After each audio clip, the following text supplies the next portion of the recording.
सूरजपुर गांव के जमींदार धर्मसिंह के यहाँ मोहन नाम का अत्यंत भोला नौकर काम करता था। दिन भर वह मेहनत करता और रात सोने से पहले धर्मसिंह जमींदार के पांव दबाता। जरा और जोर से दबा मोहन, क्या तेरे हाथों में दम नहीं है? अनजाने में उससे कोई नुकसान हो जाता तो जमींदार उसे बेरहमी से पीटता। क्यों बे आंख के अंधे, राह में रखे ये इतने बड़े गमले तुझे नहीं दिखाई दिए जो ठोकर मारकर तोड़ दिए। जिस दिन उससे कोई नुकसान होता उस दिन उसे खाना भी नहीं दिया जाता था। मोहन रात को जब चारपाई पर लेटता तो उसके शरीर का हर एक अंग दर्द कर रहा होता है। ये भी कोई जिंदगी है? मुझसे अच्छे तो कुत्ते बिल्ली ही होंगे जो कम से कम आजाद जिंदगी तो गुजारते हैं। मुश्किल से भरे मोहन के ये दिन जैसे तैसे गुजर रहे थे। एक रात जब वह अपना सारा काम निपटा चुका था, गांव के मंदिर में कई दिनों से एक गुरुजी आए हुए हैं, क्यों न मैं इस समय जाकर उनके दर्शन कराऊं। जब वह मंदिर पहुंचा, गुरुजी प्रणाम। अरे बेटा, जब सारा गांव सो गया है तब तुझे यहाँ आने की फुर्सत मिली है? क्या बताऊं गुरुजी, मुझे इसी समय अपने काम से फुर्सत मिल पाती हूं। ऐसा क्या काम करता है तू बेटा? मैं गांव के जमींदार के यहाँ नौकरी करता हूं गुरुजी। तेरे उदास चेहरे से प्रतीत हो रहा है कि जमींदार की वहां नौकरी करके खुश नहीं है। हाँ गुरुजी, जमींदार धर्मसिंह बहुत जालिम है। मैं उससे किसी भी तरह छुटकारा पाना चाहता हूं। तू उसके जाल में फंसा कैसे? क्या तू मुझे अपने विषय में कुछ बताएगा? गुरुजी, आज से 10 वर्ष पूर्व मेरे माता पिता की मृत्यु के बाद मेरी नासमझी का फायदा उठाकर जमींदार ने चालाकी से सारी जमीन जायदाद हड़प ली और मुझे अपना बंधुआ नौकर बना लिया। ओह, यह तो जमींदार ने तेरे साथ बेहद अत्याचार किया। यह कहे गुरुजी ध्यान में डूब गए। बहुत देर बाद जब उनका ध्यान टूटा, मोहन, यहाँ से 10 कोस की दूरी पर दक्षिण दिशा में एक जंगल में एक चमत्कारी नीलकंठ रहता है। अगर कोई उस नीलकंठ के एक बार दर्शन कर ले तो उसकी सोई हुई किस्मत जाग उठती है। अच्छा गुरुजी, इतना चमत्कारी है वह नीलकंठ? हाँ बेटे, तुझे उस नीलकंठ के दर्शन करने होंगे, तभी तेरी सोई किस्मत जाग पाएगी। तब तो मैं उस नीलकंठ के दर्शन करने उस जंगल में अवश्य जाऊंगा। बेटा, एक बात याद रखना, वह नीलकंठ बहुत कम लोगों को दर्शन देता है। तुझे धैर्य के साथ उस नीलकंठ की प्रतीक्षा करनी होगी। अच्छा गुरुजी। तो जा इसी समय उस जंगल की ओर चला जा, भगवान तेरा भला करेंगे। लेकिन बिना जमींदार को बताए? बहुत भोला है तू तो। अरे, तू जमींदार को बताकर वहां जाना चाहेगा तो क्या वह तुझे जाने देगा? कदापि नहीं। जब मैं नीलकंठ के दर्शन कर जमींदार के पास वापस लौटूंगा तब क्या वह मुझे मारेगा नहीं? नहीं, नीलकंठ के दर्शन कर तुझे वापस इस गांव में नहीं लौटना है। वहां से उत्तर दिशा की ओर जाना है, तभी तेरा कल्याण होगा। तभी गुरुजी को प्रणाम कर मोहन उसी समय दक्षिण दिशा की ओर चल दिया। चलते चलते वह गुरुजी के द्वारा बताए जंगल में जा पहुंचा। बहुत थक गया है, थोड़ी देर इस पेड़ के नीचे आराम कर लूं। यह सोच वह पेड़ के नीचे लेट गया। थका हुआ तो वह था ही, लेटते ही उसे नींद आ गई। जब उसकी नींद खुली तो सूरज की रोशनी चारों ओर फैल चुकी थी। ओह, बहुत देर तक सोया मैं। दोपहर हो गई है। मोहन उठा और जंगल में नीलकंठ की खोज में चल पड़ा। पूरे दिन उसने जंगल में नीलकंठ की खोज की। संध्या होने को आई पर नीलकंठ के दर्शन अभी तक नहीं हुई। लगता है आज की रात इसी जंगल में गुजारनी होगी। सचमुच का रात मोहन को उस जंगल में ही गुजारनी पड़ी। अगले दिन आज भी नीलकंठ को ढूंढने में सफलता नहीं मिली। इस प्रकार मोहन भूखा प्यासा पूरे 3 दिन तक नीलकंठ के दर्शन पाने को जंगल में भटकता रहा। चौथे दिन ओ, नीलकंठ आखिर मेरी मेहनत रंग ले आई। हो मोहन, मैं केवल उन्हीं मनुष्यों को दिखाई देता हूँ जो मुश्किलों में भी धैर्य का दामन नहीं छोड़ते हैं। जाओ, उत्तर दिशा की ओर चले जाओ। अब तुम्हें न्याय, मान, यश सब कुछ मिलेगा। यह कहे कि नीलकंठ उड़कर आकाश में ओझल हो गया। तब मोहन वहां से उत्तर दिशा की ओर चल दिया। कैसे जागेगी मेरी किस्मत? कैसे मिलेगा मुझे न्याय, मान, यश? चलते चलते वह रात्रि को गांव दिशामुख में जा पहुंचा। लगता है यहाँ कोई बारात ठहरी हुई है। क्यों ना मैं भी बारात में शामिल होकर अपनी कई दिनों की भूख मिटा लूं। भूख के कारण पेट में सूहा दौड़ रही है। वह अंदर की ओर बढ़ गया। जब वह जजवा से के अंदर पहुंचा, अरे इसे क्या हुआ? तभी एक आदमी मोहन का हाथ पकड़कर बोला, जरा मेरे साथ इधर तो आना। कौन है ये? वह आदमी मोहन को एक कोने में ले गया। कौन हो तुम? तुम बाराती तो नहीं लगते। जी मैं बाराती नहीं हूँ, इधर से गुजर रहा था तो यहाँ बारात ठहरी देख अंदर चला आया। ओह, तो मेरा अंदाजा सही निकला। लगता है मैं फंस गया। उस आदमी ने मोहन के पैरों में गिर गई। यह देख, अरे ये क्या कर रही हो आप? बेटा, मेरी परिवार की इज्जत अब तुम ही बचा सकते हो। आप क्या कह रहे हैं? मेरी तो कुछ समझ में नहीं आ रहा है। सुनो बेटा, अभी तुमने वहां जिस बेहोश पड़े युवक को देखा है, वह मेरा बेटा और इस बारात का दूल्हा है। लेकिन उसे हुआ क्या है? बेटा, उसे मिर्गी का दौरा पड़ा है। अब वह 4-5 घंटे बाद ही होश में आ पाएगा। बेटा, लड़की वालों को अगर बीमारी के बारे में पता चल गया तो हमें बिना दुल्हन के ही खाली हाथ अपने गांव लौटना होगा। लेकिन मैं इसमें क्या कर सकता हूँ? तुम दूल्हा बनकर दुल्हन के साथ फेरे ले लो। फेरे हो जाने के बाद में बात को किसी तरह संभाल लूंगा। लेकिन ये तो गलत है। बेटा, मैं तुम्हें इस काम के लिए 10 सोने की मोहरें दूंगा। मेरी बात मान लो, तुम्हारा बड़ा उपकार होगा। स्वर्ण मुद्राओं की बात सुन मोहन के मन में लालच आ गया। ठीक है, मैं तुम्हारा काम करने को तैयार हूँ। ओह बेटा, ऐसा कहकर तुमने मुझे बहुत बड़ी उलझन से बाहर निकाल लिया। उसने दुल्हन के साथ 7 फेरे लिए। फेरों के पश्चात लड़की का पिता मोहन से बोला, बेटा, अब चलकर हमारे कुल देवता का भी पूजन कर लो। कुल देवता का पूजन करने के लिए दुल्हन लता के साथ मोहन को एक एकांत कमरे में ले जाया गया। नियम के अनुसार अब तुम दोनों को अकेले में कुल देवता की पूजा करनी है। मोहन को भूख से बुरा हाल था। दुल्हन के पिताजी के जाने के बाद वह लता से बोला, देखो, मुझे बहुत भूख लगी है। यह सुन लता ने उसकी ओर देखा। क्यों? क्या पिताजी की बनवाई मिठाई आपको पसंद नहीं आई? नहीं, ऐसी बात नहीं है, पर बारात की देखभाल में मुझे खाना खिलाने का किसी को ध्यान रहा ही नहीं।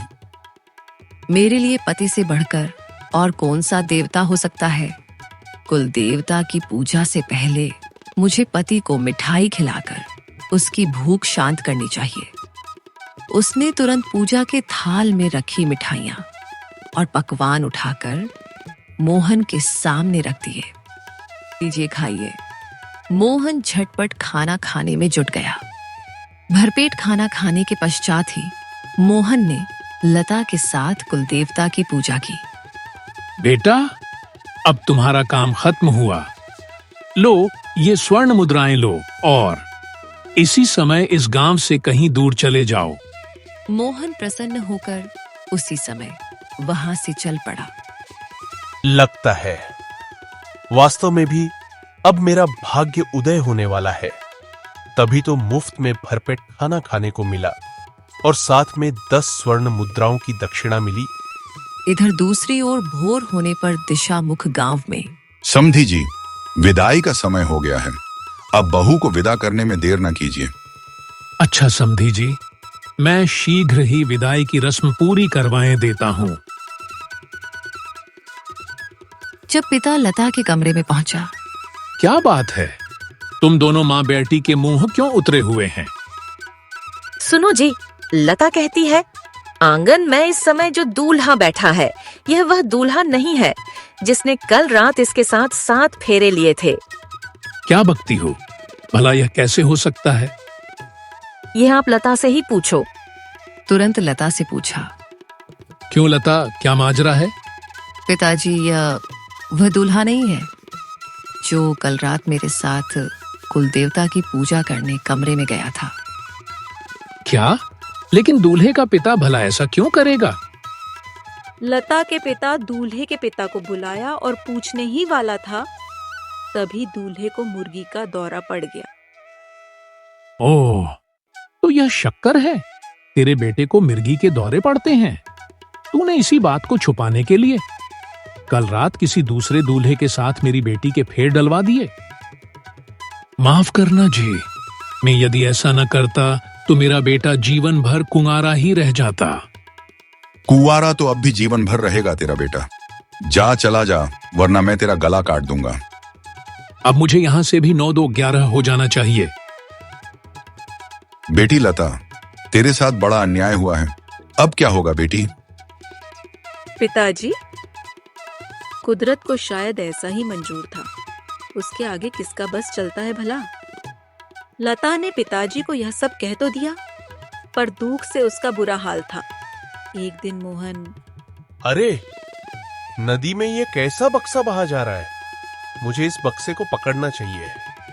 मोहन ने नदी में से बक्से को पकड़ लिया।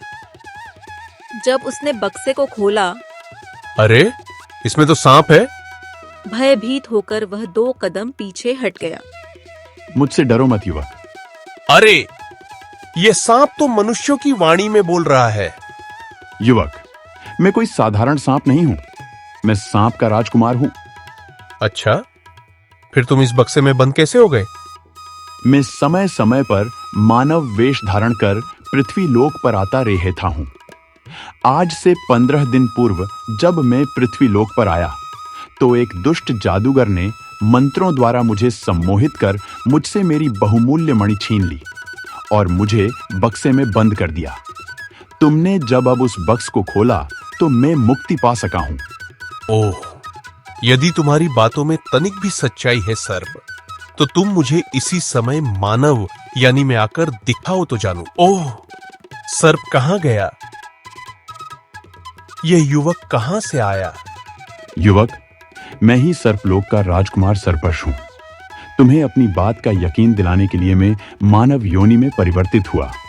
युवक, तुमने मुझे बक्से की कैद से मुक्ति दिलाई है, इसलिए मैं तुमसे बहुत प्रसन्न हूं। मैं चाहता हूं कि तुम मेरे मित्र बनो। मित्र युवक, तुम तो मेरे विषय में सब कुछ जान गए हो। अब क्या तुम मुझे अपने विषय में कुछ नहीं बताओगे?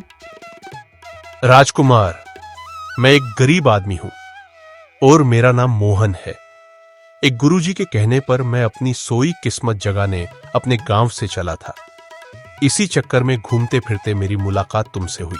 मोहन ने लता के साथ अपने विवाह की कथा विस्तार पूर्वक राजकुमार को कह सुनाई। मोहन से उसकी सारी कहानी सुनकर राजकुमार उससे बोला, मित्र मोहन, यदि तुम हमेशा ऐसे ही भोले भाले रहे तो पृथ्वी लोक पर बार बार तुम दूसरे लोगों द्वारा ठगे जाते रहोगे। अपने भोलेपन के स्वभाव को मैं अब बदल भी कैसे सकता हूं राजकुमार? ऐसा न कहो मोहन, मैं तुम्हारे भोले स्वभाव को बदल कर ही रहूंगा। वो कैसे राजकुमार? तब राजकुमार के आदेश पर एक पात्र प्रकट हुआ। मोहन, इस पात्र में नागलोक की वह अद्भुत वनस्पति रखी हुई है जिसे खाने पर तुम्हारा भोलापन सदैव के लिए दूर हो जाएगा और तुम चालाक बन जाओगे। सर्वेश के कहने पर मोहन ने उस वनस्पति को उठाकर खाया। मोहन, अब तुम मुझे बताओ कि लता को छोड़कर वहां से चले आकर तुमने ठीक किया? राजकुमार, सचमुच मुझे ऐसा नहीं करना चाहिए था। फरेब से ही सही, मैंने लता के साथ पवित्र आग्नि के फेरे लिए थे, जिसके फलस्वरूप वह मेरी अर्धांगिनी बन चुकी थी। मित्र मोहन, अब तुम्हें जाकर लता की खबर लेनी चाहिए। उसकी खोज खबर लेकर अब मैं क्या करूंगा राजकुमार? ऐसी बात नहीं है मोहन, मैंने पर अपना सेवक भेजकर सब कुछ पता लगा लिया है। लता इन दिनों बड़े कष्टों में है। ये आप क्या कह रहे हैं राजकुमार? मैं ठीक कह रहा हूं मोहन। लता ने तो दूल्हे के रूप में तुम्हें ही देखा था, इसलिए उसने दूसरे दूल्हे के साथ जाने से स्पष्ट इनकार कर दिया था। हाँ मित्र, लता और उसके परिवार पर इस कहर के अलावा दूसरा कहर और टूटा है। दूसरा कहर? वह कौन सा?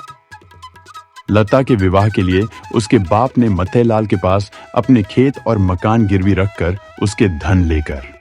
हाँ मोहन, सेठ ने घर हथियाकर उस पर बहुत जुल्म किया है। राजकुमार, अब तो मैं इसी समय लता की वहां जाकर लता की सहायता करना चाहता हूं। मैं भी यही चाहता हूं मोहन। इस मणि को रख लो। जब जब तुम नागलोक में आना चाहोगे, ये मणि तुम्हें सकुशल नागलोक पहुंचा देगी। अच्छा मित्र, अब विदा दो। मोहन लता की गांव की ओर चल पड़ा। मोहन उस बाग में पहुंचा जहां लता अपने परिवार के साथ ठहरी हुई थी। इस परिवार पर कैसी विपदा आ पड़ी है। घर बार होते हुए भी बेघरों की तरह खुले आकाश के नीचे रहना पड़ रहा है। लता की दृष्टि मोहन पर पड़ी। कौन है ये? ऐसा लगता है जैसे इसे मैंने पहले भी कहीं देखा है। ओह, ये युवक तो वही है जिसने मेरे साथ अग्नि के साथ फेरे लिए थे। वह तुरंत मोहन के पास पहुंची और उसने मोहन से पूछा, युवक मरे एक प्रश्न का जवाब दोगे? पूछो। तो बताओ, कोई दूल्हा यदि कुलदेवता के पूजन के वक्त भूखा हुआ तो दुल्हन को क्या करना चाहिए?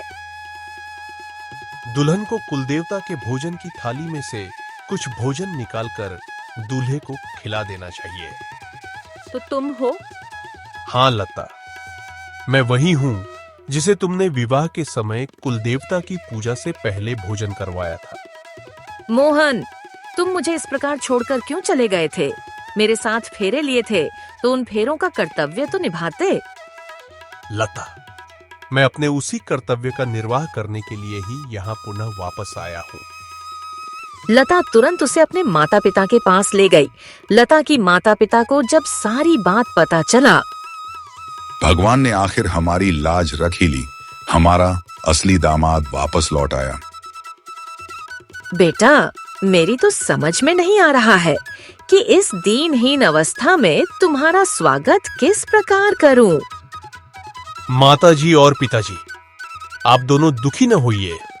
आपको इस अवस्था तक पहुंचाने वाले सेठ को मैं ऐसा सबक सिखाऊंगा कि वह अपनी सारी धूर्तता भूल जाएगा। बेटा, उस चालबाज से तुम भूल कर भी न टकराना। पिताजी, आज रात को मैं उसके घर पर ही पड़ाव डालूंगा। तब देखना मैं उसे कैसे छठी का दूध याद दिलाता है। रात होने पर वह गांव में सेठ के घर के बाहर जा पहुंचा। कुछ देर बाद घर का द्वार खुला और सेठ सिंह बाहर आया। श्रीमान, मैं परदेशी आदमी हूँ। क्या आप मुझे रात भर अपने यहाँ ठहरने की जगह देंगे? यह सुन सेठ सोच में पड़ गया। इससे मोटा किराया वसूल लूंगा, इसे घर में ठहरा ही लिया जाए। यह सोच वह मोहन से बोला, ठीक है, अंदर चले आओ, किंतु सुबह 10 स्वर्ण मुद्राएं देनी होंगी। ये तुमने ठीक नहीं किया। क्या पता यह कोई ठग ही हो। हमारे सो जाने पर हमारा माल लेकर रघु शक्कर हो जाए। इसके साथ ही हमें कोई ऐसी तरकीब सोचनी चाहिए जिससे वह और हम रात भर जागते रहें, ताकि उसे हमारे घर में चोरी करने का अवसर ही ना मिले। तुम कोई तरकीब सोचो। मैं उस आदमी की बैठक में सोने का प्रबंध करता है। सेठ ने मोहन को बैठक में ठहराया। अपनी चारपाई भी उसने बैठक में ही बिछा ली। चंदा भी बैठक में आ गई। क्या तुम हमें कोई कहानी नहीं सुना सकते? कहानी सुनाओगे तो रात जल्दी से बीत जाएगी।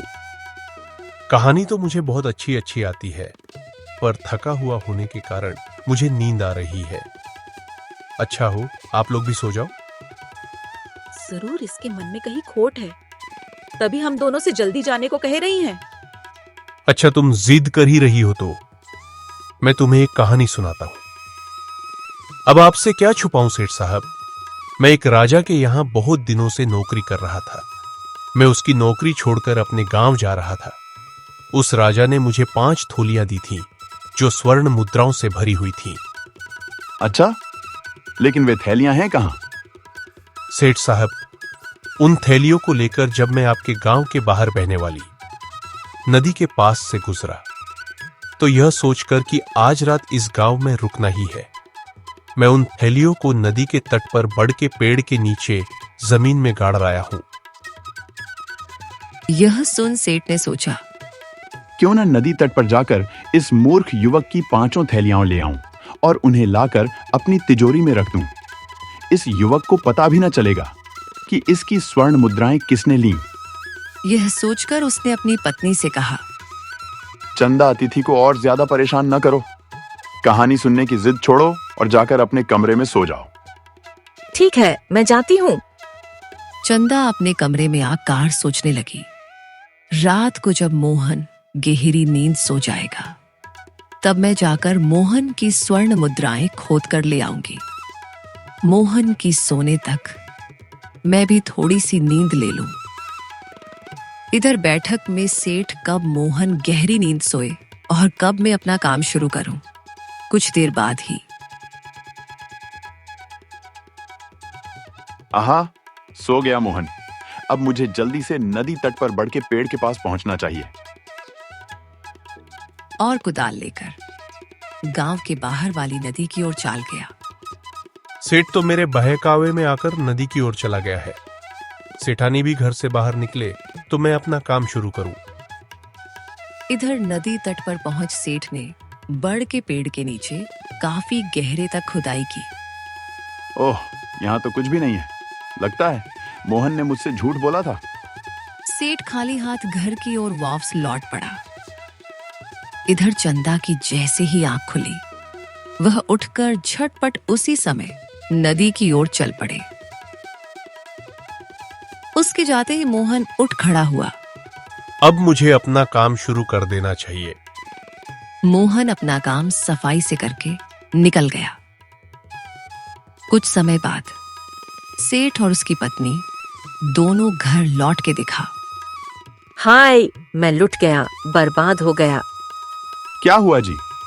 उस नासपीटे ने हमें तगड़ा चूना लगाया। मेरी सारी तिजोरी को खाली कर सब कुछ ले गया वह ठग। ओह मेरे भगवान, आज चोर के घर में चोर आ गए। उधर मोहन आइए पिताजी, अब अपने घर चले। खुशी खुशी मोहन के साथ अपने घर वापस लौटा। सुबह होने पर एक पड़ोसी आया। क्या हुआ भाई?